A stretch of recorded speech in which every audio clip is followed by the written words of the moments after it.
I am Shreya Gupta, a student of Ivy Professional School, and today I will be sharing my data analysis approach for Airbnb project in Tableau. Before moving forward, I would like to take you through the problem statement and the dataset. So the dataset we had was for San Diego, California for the year 2019, and the dataset had all the information regarding the host, the geographical area, the neighborhood, and all the necessary metrics to make the predictions and draw conclusions. So the problem statement was to create a customer interactive dashboard and to do data analysis on the given dataset. So before straight away diving into my data analysis, I went through the data sets. So we had three data sets. One was for reviews, then the listing and the calendar data set. As the name suggests, the reviews data set had all the information regarding the reviews with respect to the listing ID. It had the comment section, it had the reviewer ID, it had the listing ID, and similarly, listings dataset had the listing ID itself and then the host name, the geographical area, the pricing, the monthly pricing, the review score, and all these. And then the calendar dataset had all the information regarding the past booking of the data. So the calendar data was past dated, so it showed that if a particular listing was available on a particular date or not. So to continue with the analysis, I had to join three tables together in order to, view the entire data set in one place and to make my analysis more easier. So I joined them together in Tableau on the basis of the listing ID. Listing ID was one column which was common in all three of them. I'll show you that in my um, Tableau workbook that how I did this. Before that, I'll show you the data set. So this was our calendar dataset. It had the listing ID, the date, the availability, and the price. And the listings dataset was huge. It had multiple columns, around like 24, yeah, 34 columns. So this had the listing ID, the listing name, the host ID, host name, and everything related to the host and the listing ID. Then we had the area given by the longitude, latitude, and the street, the neighborhood, and then we had the room type and the property type. So, yeah, this was our listings data set. Now, let's move to the Tableau sheet. So, in the data source, as you can see, I loaded the listings dataset first, and then the calendar, and then the reviews. I connected all of them on the basis of the listing ID and the ID. As you can see, the relationships is many to many. Listings had the ID column, and the calendar had the listing ID column. So I mapped them together. So this is how my relationship of the three tables look like. Moving on to my first analysis, but before that, let me show you the research questions I framed. So once my data was in place, it is very important to frame research questions in order to understand what you really want from your data or what you want to extract out of the data. So I listed down some of the research questions, like around 20. Then I reduced them in order to, in order to like which all research questions made more sense to me. So I reduced the top research questions here. So I divided my research questions in four parts. One was for regarding the host, then the neighborhood, then the review, and then the prices. So regarding the host, I wanted to know who all are the top earners in this, who all like who all hosts are the top earners, and if there's any relationship between the monthly earning and the prices. And for neighborhood, I wanted to know, since in neighborhood we had the in listings data set, as you have seen, we had the city and the neighborhood and the longitude and latitude. I wanted to see if there's any particular location getting maximum number of bookings, or if there is any particular relation between the price and the location.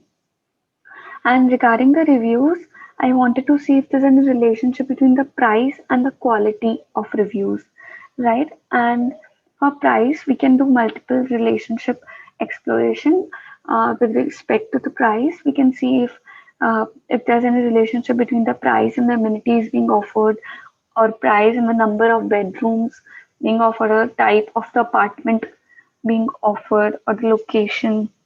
So yeah, these were my research questions. Moving on to my Tableau sheet. So yeah, first graph I made was regarding my top 10 hosts. So I simply put in the host's name because I wanted to do the top 10 hosts. So put in the host's name, and then I created a field called earnings. I created earnings using calculated field. Let me show you. This is how I created earnings. So it is based on price and the number of reviews. Basically, the number of reviews show the like so I have assumed that who all have stayed in the property are the ones who have given the reviews, right? So based on that, we can approximate a quantity, and hence the earnings. So I created this earnings using calculated field, and then dropped it in my table, sum of earnings, and then to make it more presentable, I'll use bar chart. Yeah, so this is the bar chart. It still is not very presentable, so I'll just sort it according to the earnings. Now, this highest bar shows that Mikhail is the top earner who is earning 5,15,020. And I also wanted to just explore if there's any relationship between the number of listings and the earnings, because a common knowledge says that if a person has higher number of listings, she must be earning higher. But as we can see, Mikhail has a total listing count of 305, and she's earning the highest. However, John, who has the total listing count of 367, is not earning the highest. He's in the second position. So yeah, so for this, I simply put in the sum of total listing counts, which is given in our table, and I simply put it in the detail so that whenever I scroll over to any of my bar, I can see the listing count. Now, to make it more readable at the first glance, we can always put in earnings in a label, and this is now readable at the first glance only. So this is my first graph. Moving on, I did this to explore the relationship between the earnings and the price again. So earnings are the one I created using the calculated field. So I simply put in the average earnings and price, but I had to put in a dimension like host name or host ID I had to put, so that it looks more like it is more readable. And to explore the relationship between the two, the best graph is scatter plot. So this is how a scatter plot looks like between the average price and the earnings. Before that, when I put in the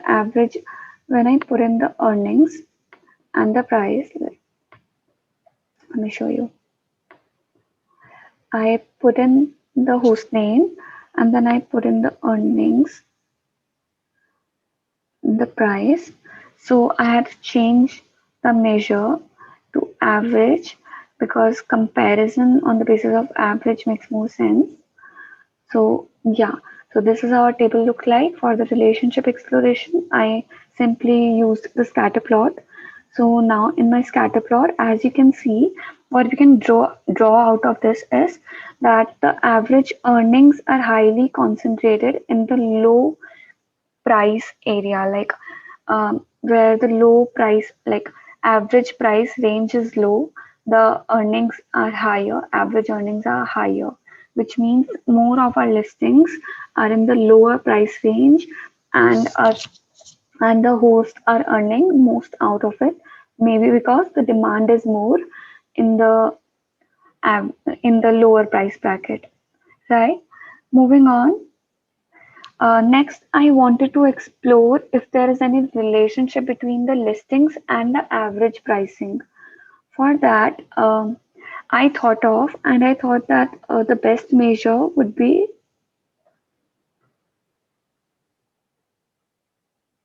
yeah, the best measure would be To create a map, for that, I simply put in the longitude and the latitude we had.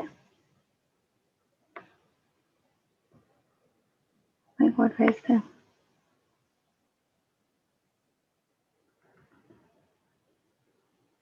Yeah. So we simply put in the longitude and the latitude. I had to change this measure. It is in average. I want this as a dimension. I want this as a dimension too. Now this has automatically come as a map.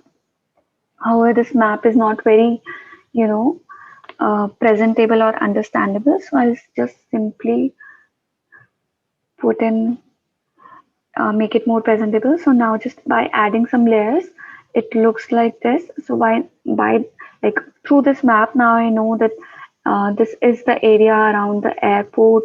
This is the area around the lakeside. This is the area around the shore or the beach, right? We can like we wanted to see the relationship between the listings and the pricing. So I'll put the price I'll put in the color, and I also put the price in the size. Yeah, so as you can see, the darker color is on this side of the map, which is nearer to the shore. So yeah, so this map is now like, this map is giving us a straight conclusion that the listings which were near the shore were like had the higher pricing than the listings uh, which were far from the shore. Now, if we do the average price, this will make more sense. Yeah, now this makes more sense, right? So, average price for the state for all the listings was 200. I know this from my exploration in Excel, and since the average price is 200, I'll just format it, and just put a 500 here to make it more visually appealing and understandable. 500 is above the average price. So yeah, now as you can see, these all listings are above the average price. These all listings are above the average price. These all listings are above the average price, not all, like some of them. So we'll explore this area later on. But regarding these and these, we can see that there is a trend which shows that listings near the shore or the beach area are like have higher than the average pricing, and there are more listings here. We can also see the number of listings in this area is more. That may be because the price here is high, so maybe the earnings were higher, like average average price were high, so maybe the demand was higher, or the you know.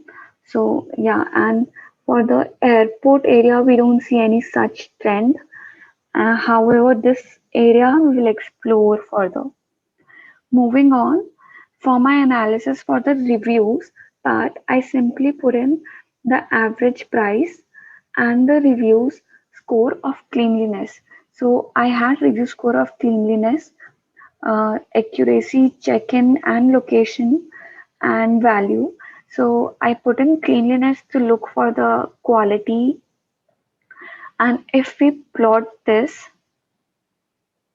yeah, yeah, scatter plot makes more sense.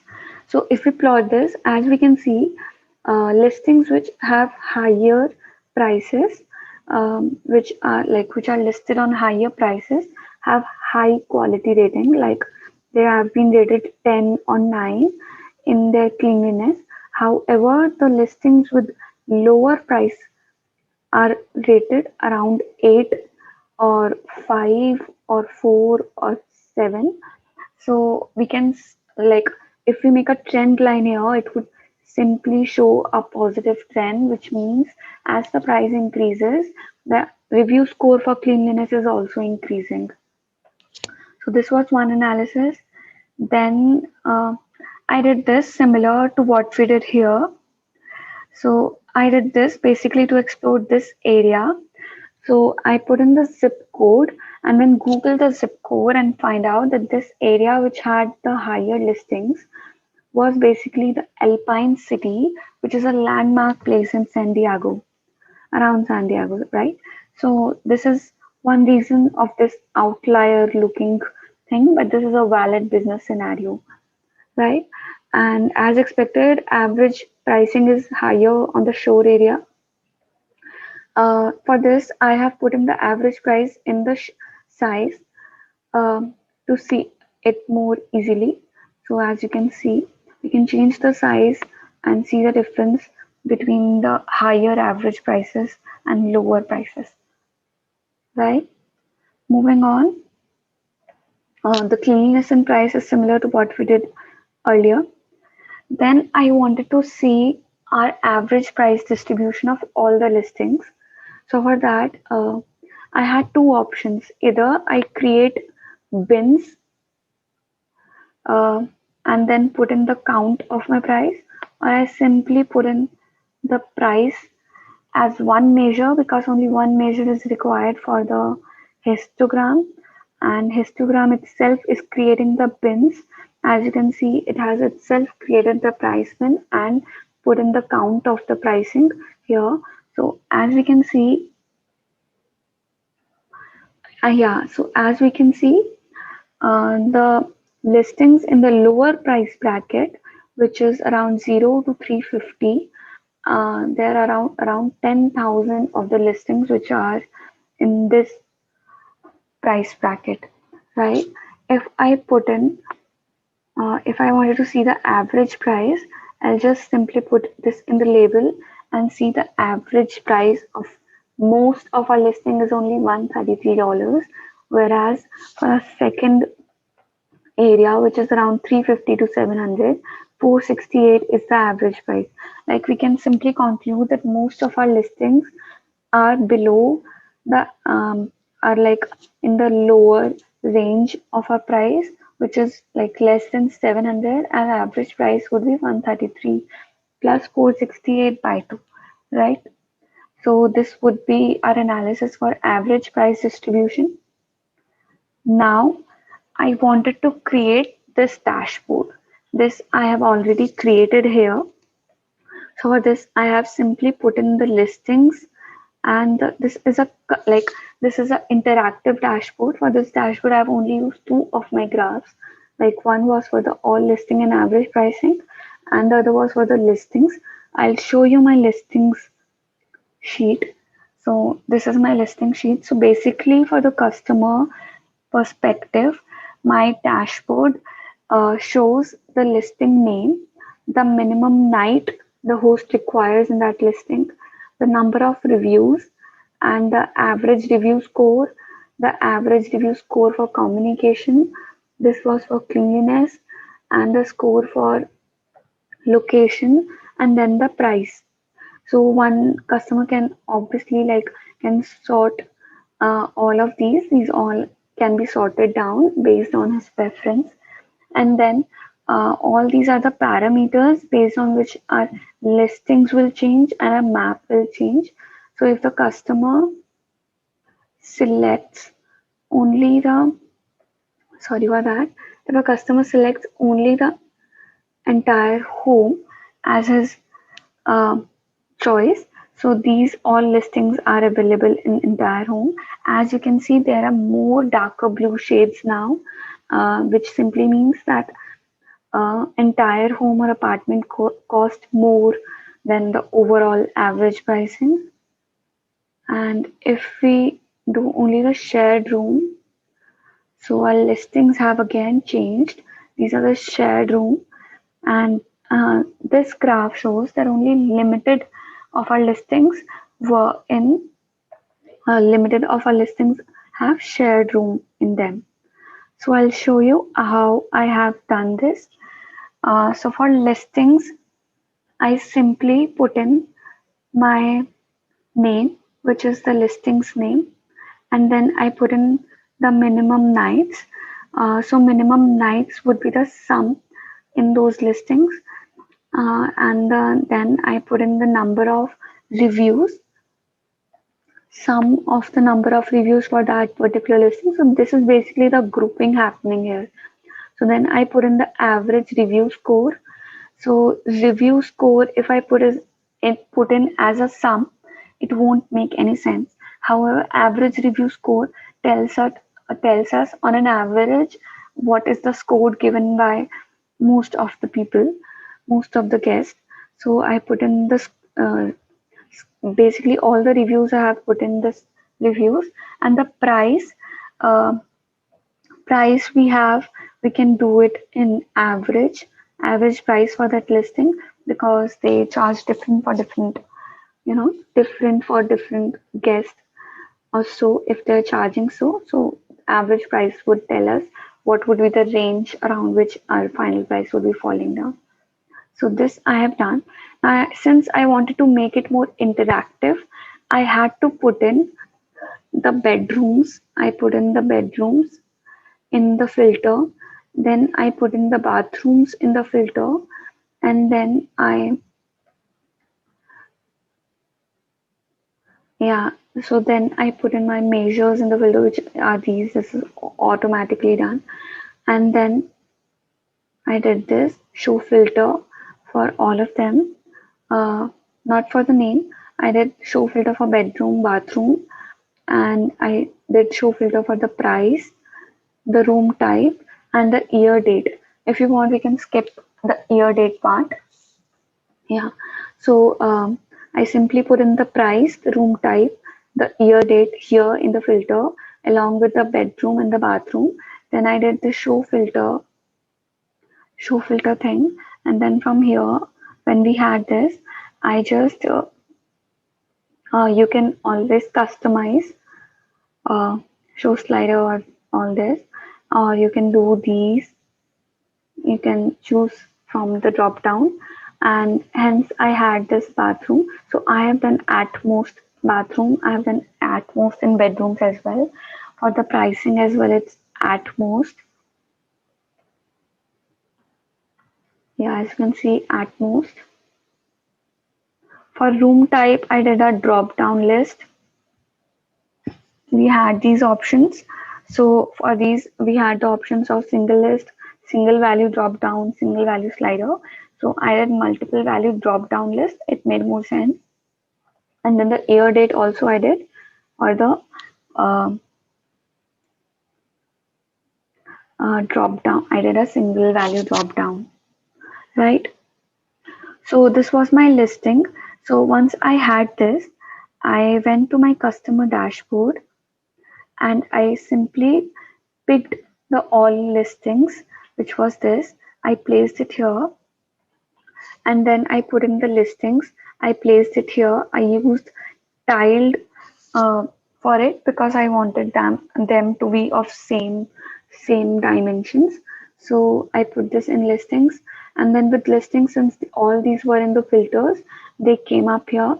So I placed them accordingly, and I formatted my dashboard, and then I formatted my dashboard and selected this very light coral blue color because it went nicely with the all with the vacationally feel. And I put in this Airbnb logo here. You can simply do this by adding the image, and I added the dashboard title to go with my dashboard. So this is how I created this dashboard, and all of this was about my analysis. So yeah, this was about it. And if you have any questions, you can please comment down your questions. And for more such videos, please subscribe to our YouTube channel. Thank you.